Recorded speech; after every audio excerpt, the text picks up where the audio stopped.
All right, here we are continuing to go through this review of the big $5 tournament for CzechRaizor. Here we go.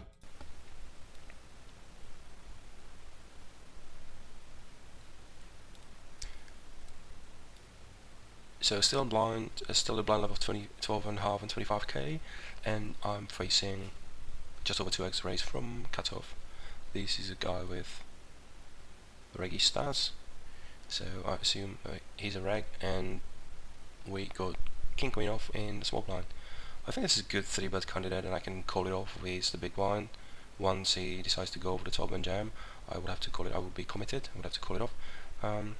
Also, it is the worst position on the table to play hands, and I would also run the risk that once I flat, I give an incentive to the big blind to squeeze shove, which I would not be too happy about calling it off, because his range would be like pocket fives, ace 10, maybe even king jack suited, maybe queen jack suited, maybe king queen, just too many hands that I have good equity against, and these, and at the same time I cannot really be too happy about calling.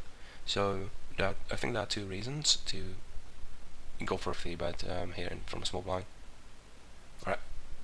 Yeah, I like 3-betting as well. If you observe a lot of the best poker players in the world, they're often 3-betting these hands, especially from the small blind. They often opt to not even have a small blind defending range, so they're just 3-betting or folding most of their range. But I generally like this. The problem is if you get shoved on, you have to fold, but you know, it is what it is. I'm okay with that. I like this. This is effectively turning this hand into a blocker 3-bet, like one of the best blocker 3-bets. So I'm okay with this. And, you know, like you said, if you call, you let the big blind in cheap, et cetera, et cetera. So I'm okay with this play. Yeah, 140 seems legit. Seems okay. And I get call. Flopping quite well. This is a semi-dry, or it's on the dry side, rather dry flop. I'm at top of my range. I am blocking queen x, but at the same time, I should expect my opponent to have some queen x's in his range, like like quite a few queen jacks and queen 10 suited and queen 9, maybe queen 10s, king queens. He could have an ace queen, but I think he would have gone for the chaff. Yeah, so yeah, great flop for you. I'm not blocking flush draws, so he could have some flush draws, and he could have hands like pocket 7s that he decided to call with, maybe pocket 8s, maybe pocket 6s, and some ace highs. Ace jack, ace 10 suited. So that's kind of a range I would give him, being flatted in this spot. I hope I decided to c-bet for value and protection. Oh, well, it is mostly for value in this spot, and if I want to rep bluffs credibly, I have to c-bet here. If I check, I think I'm giving away too much information, then I got some sort of showdown value, and I don't think that my opponent would decide to take me on my hand, barreling turn in reverse. So the best line is to start betting and repping bluff from here, and then maybe check back some turns and give him some rope or give him some incentive to bet. Sizing wise, just around third of a pot, over third of a pot, 38.9%. Seems okay for this board's texture. I would not like half pot, it would be too strong. So I like around 33, 35, 38, under 40%, I think is good. I wonder whether I should have gone smaller, maybe like even smaller, 1.5, 99, like quarter of a pot. With this stack pot ratio. Because going for this size, I can shove the turn, having pot size bet, should I decide to shove it. And if I bet small, I would have to split my betting into 3 rounds, into 3 bets. So it will be interesting to discuss all the positives and negatives, all the pros and cons. Well, I think this particular bet is not actually gigantic or anything like that. I'm perfectly fine with the sizing. I think it's really just good because, like you said, it does set you up to have a nice turn shove, and that seems pretty good to me. Also, on a board this draw heavy, especially if something like a spade comes, you really don't want another spade to come. You obviously have the freedom to check the turn if the turn's just a total brick. So I like this. I think this is good. And this bet is not big, right? It's not like you're having to bet gigantic or anything like that in this scenario. Okay. I do get a call, and we are to the turn. That's 4 spades. I think at this point I have to check. Not that I'm too worried that my opponent's got a flush, but once he's got hands like 7s or 8s, or random floats, he should start betting. He should be betting all the turn here. So I'm checking for the reason that he bets his weak hands. Once I shove or once I barrel his turn, I think I might be losing too much action from his weaker part of the range. So this is the main reason for me to check, to induce bets from hands that I beat, and then I think I should go for check shove once he bets. There's a risk that he holds a spade in his hand, but I think there's a reasonable chance that he might see me giving up and bet spades in his hand himself. So overall, I think there are more reasons for checking than betting. Let's think about this. So if you check and he checks behind, that's just a disaster, right? Because he's not likely to pay you off on many rivers because he probably has some marginal made hand, and you give him the free shot of randomly outdrawing you. If you shove, he's probably still going to call you with a queen. He may even decide to hero call you with some ace of spades hand, and he may decide to hero call with something like pocket 8s with the 8 of spades. So I think I like betting in this situation much more than checking. I think a lot of bad things happen when you check. Obviously, he's always going to call with a flush when you shove, but you're not trying to fold anyway, right? So I think in this scenario, you're going to want to shove as you did. All right.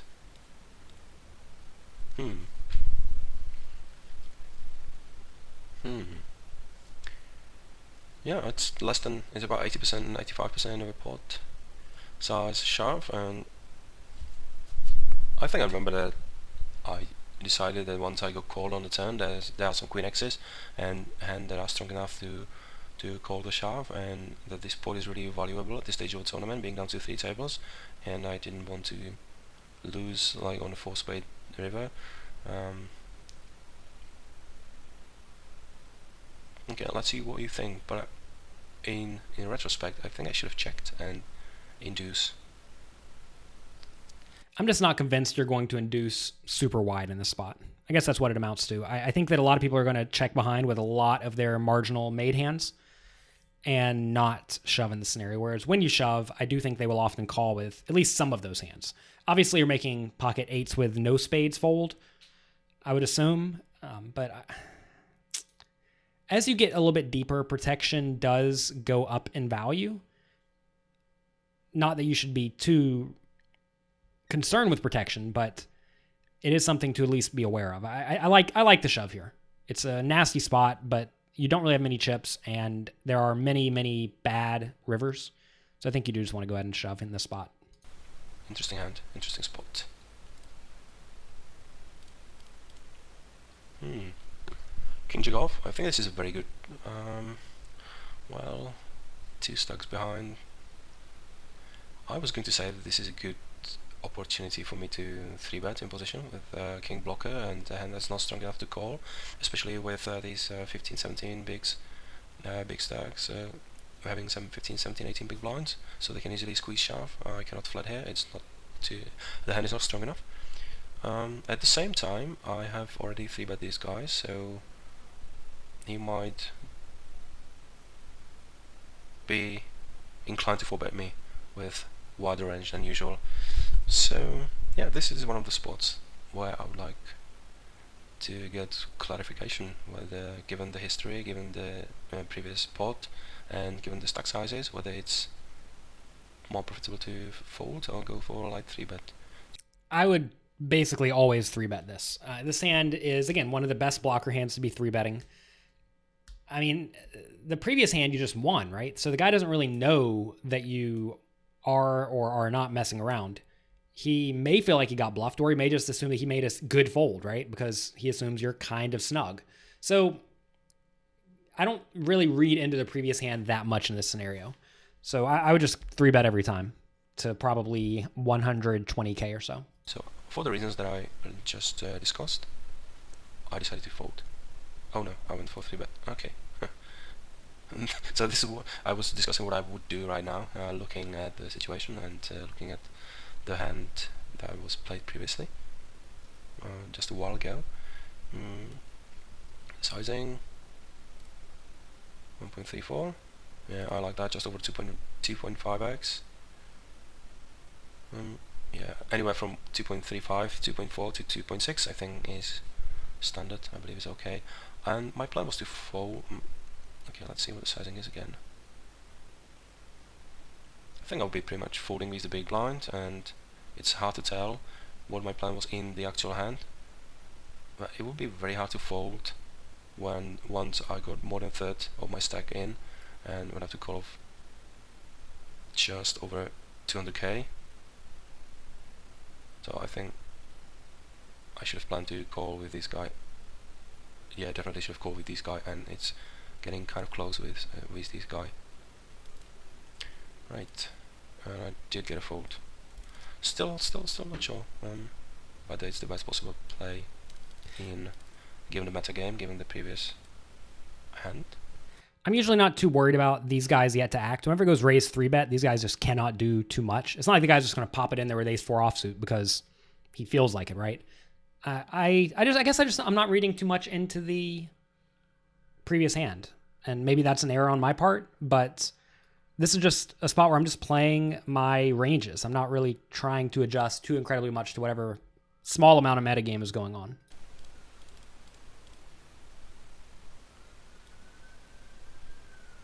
See if there are any other spots to open.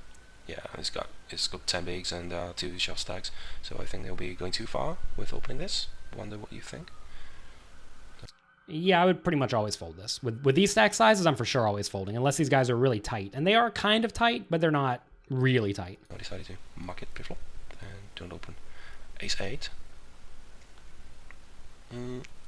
Opening ace blocker seems reasonable. Yeah, this is a similar spot to the previous hand, but obviously you have the ace blocker, so that makes this one a little bit better. I don't think you have to go for this, but going forward is perfectly fine. When the table seems relatively tight, given the stats and given the game flow that I managed to get, or the feeling that I managed to get from the game flow, and I get flatted in the big blind. So one call from big blind, we go to the flop. That's very coordinated, very drawy, and looking at the situation now, I think I should have check folded probably. If I had ace of clubs, it would be a good spot to c-bet. But just a low part of just a lower gacha out and a board that hits my opponent really well, or quite well, and having very low equity, I think check folding is good. I agree. This is just an awful flop. Or checking with intention of check folding. On the turn, I can't really rep 10x credibly, or I can rep would be like backdoor spade draw, but I would be c-betting some backdoor spade draws like king x of clubs, some ace 10 of clubs. Yeah, especially jack x's and king x's of clubs. Sorry, spades.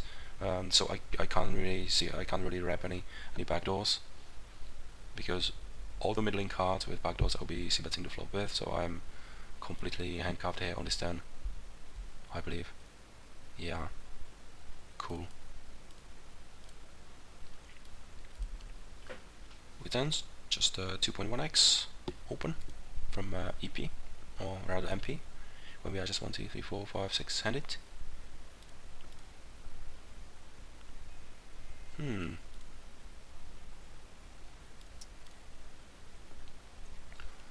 Okay, so I'm facing a 3-bet from somebody who seems relatively active, and my options are, I think folding will be too weak. With somebody I got already history with, and given we are 6-handed, we're just 6 away, I should have gone for call, or should have just ripped it in. I should have just shoved. And again, this is really interesting, and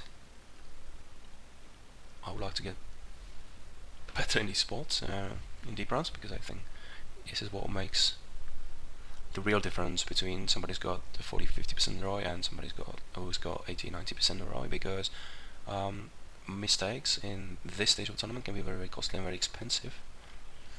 At the same time, you can gain a lot by playing perfectly and choosing the best possible lines. So I decided to call, which off the top of my head is not really bad, but in retrospect, probably should have ripped it in.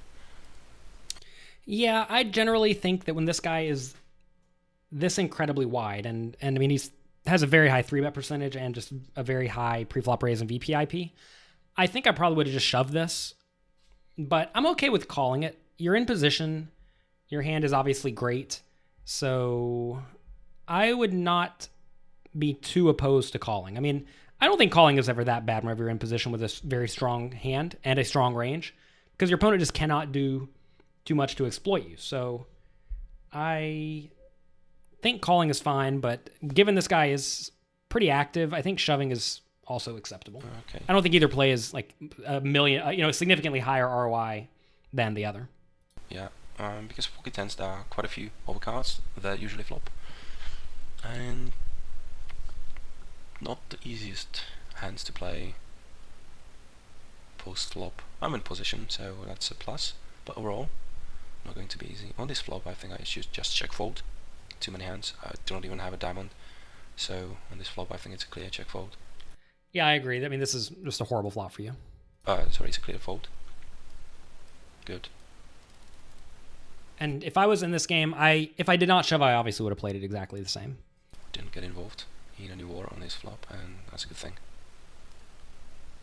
Okay, a few more weak hands. Pocket sevens.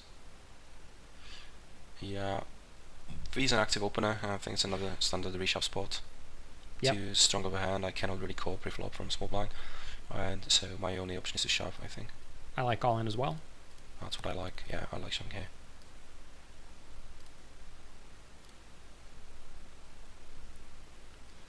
Pocket eights. It's definitely an open. Alright, it is quite exploitable in terms of me having what I'm having. At the same time, it gets maximum fold equity, being down to 2 tables. I think it's even down to 2 tables, and I thought I would just put maximum pressure on my opponents, and I think once I shove, I can make these twin TBB guys fold hands like ace-jack easily, maybe even ace-queen off, ace-10 suited, lots of hands that I flip with, like king-queen suited, king-queen, they're very easy folds for them. Might even fold, well, I'm not sure if they will fold pocket nines, but I might. Yeah, so I just wanted to put max pressure on, and didn't see too much value in raise calling. Maybe it would be more value to raise call from the button, where my perceived range is a lot wider, and these guys would shove on me more liberally. So yeah, this is the reasoning behind my decision. So in this spot, I think I would have gone ahead and min raised. I don't really mind getting jammed on by, well, so if you min raise here and either of these guys shove, you can easily call. If you min raise and this player shoves, this tight player, I would definitely fold. And if you min raise and this player in the big blind shoves, I would call. So that's the spot where I think you have pretty clean information as to how to play versus both of these players. As you get less information about how to play versus these two players, you should be more inclined to just open shove. I mean, one of the biggest leaks you see a lot of online players make in live poker is they will make these giant shoves in spots where the players yet to act are either blatantly crazy or super nitty. And if you raise and the nitty guys shove, you can easily fold. And if you raise and the crazy guys shove, you can easily call. So this is a very similar spot to that, where I think you have nice information on both players in the blinds, such that you can make what may be a too tight of fold versus this guy, and you can make a very easy call versus the big blind. So that's what I would have done. I would have min raised here and just been fine playing the hand.